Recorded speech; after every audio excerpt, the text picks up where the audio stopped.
October 17ರಂದು ಮೈಸೂರಿನಲ್ಲಿ ಬೃಹತ್ ಉದ್ಯೋಗ ಮೇಳ ಆಯೋಜನೆ ಹಿನ್ನೆಲೆ ವೈದ್ಯಕೀಯ ಶಿಕ್ಷಣ ಹಾಗೂ ಕೌಶಲ್ಯಾಭಿವೃದ್ಧಿ, ಉದ್ಯಮಶೀಲತೆ ಮತ್ತು ಜೀವನೋಪಾಯ ಸಚಿವ ಡಾಕ್ಟರ್ ಶರಣಪ್ರಕಾಶ್ ಆರ್ ಪಾಟೀಲ್ ಸುದ್ದಿಗೋಷ್ಠಿ ನಡೆಸಿದರು.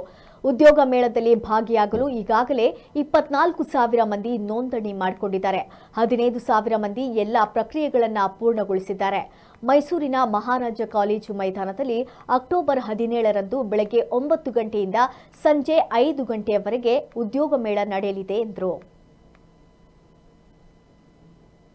ಮೈಸೂರಲ್ಲಿ ಮಾಡ್ತಾ ಇದ್ದೀವಿ ಮತ್ತು ಇನ್ನು ಮೈಸೂರಿನ ಮಹಾರಾಜ ಮೈದಾನದಲ್ಲಿ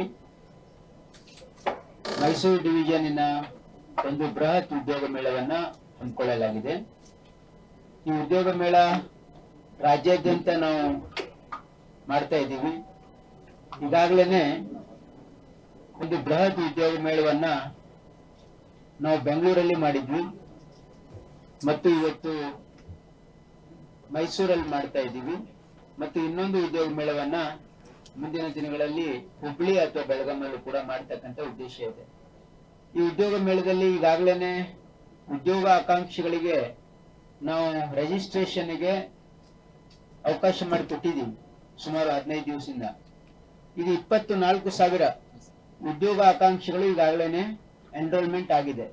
ಇದು ನಮ್ಮ ಮೈಸೂರು ಡಿವಿಷನ್ ಎಲ್ಲಾ ಜಿಲ್ಲೆಗಳಿಂದ ಎನ್ರೋಲ್ಮೆಂಟ್ ಆಗಿದೆ. ಇದರಲ್ಲಿ ಮೆಜಾರಿಟಿ ಮೈಸೂರು ಜಿಲ್ಲೆಯಿಂದಾನೇ ಆಗಿದೆ. ಇನ್ನೂ ಅವಕಾಶ ಇದೆ, ಯಾಕಂದ್ರೆ 17 ತಾರೀಕು